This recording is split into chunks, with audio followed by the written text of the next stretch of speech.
you must listen to this. Check out the domain name herring-8.com.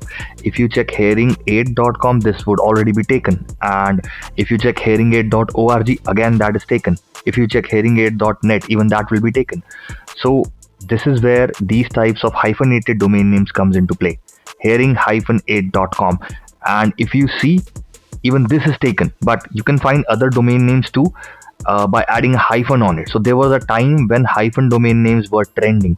Even now people register hyphenated domain names. Why? Because herring-8.com, if let's say we just found this domain name that yes, this is available, this can be registered. So for some, .com holds way more value.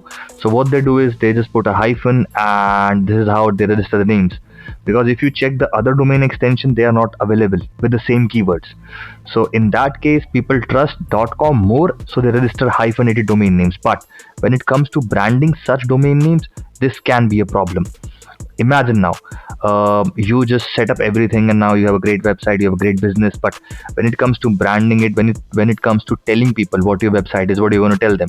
Herring8.com? Obviously not, because that is active. You don't want your active customers and clients and people to land up there. So what are you going to do? You're going to tell them herring-8.com. Now this is again a problem.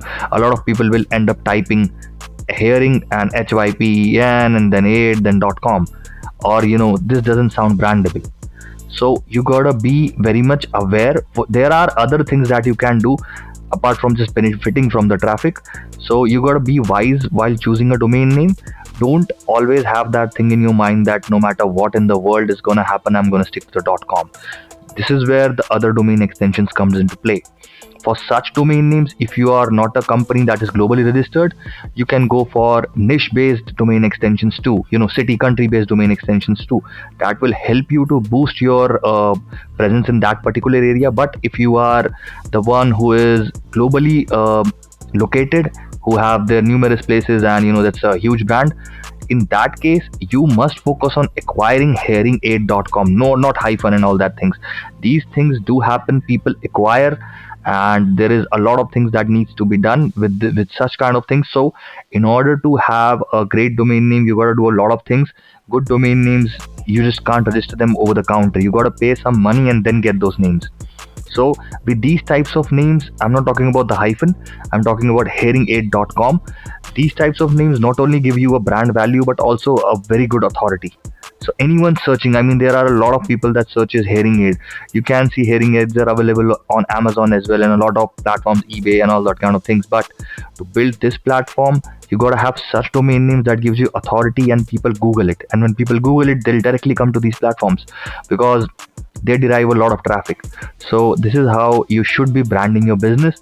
But if you are a person who is locally located, situated, you can register other domain extensions. But if you still have that thing in your mind that I'm only going to stick to the .coms no matter what, there can be a problem. In future, you might not be able to brand, or you might not be able to tell the person that, yeah, this is my domain name. So think twice before registering anything. Don't just, I've seen people pay a lot of money for registering hyphenated domain names. Not every hyphenated domain name is going to do its job. So be wise, hire someone who does it for you. If you cannot do that, then don't register a domain name like these which you cannot tell people what it is.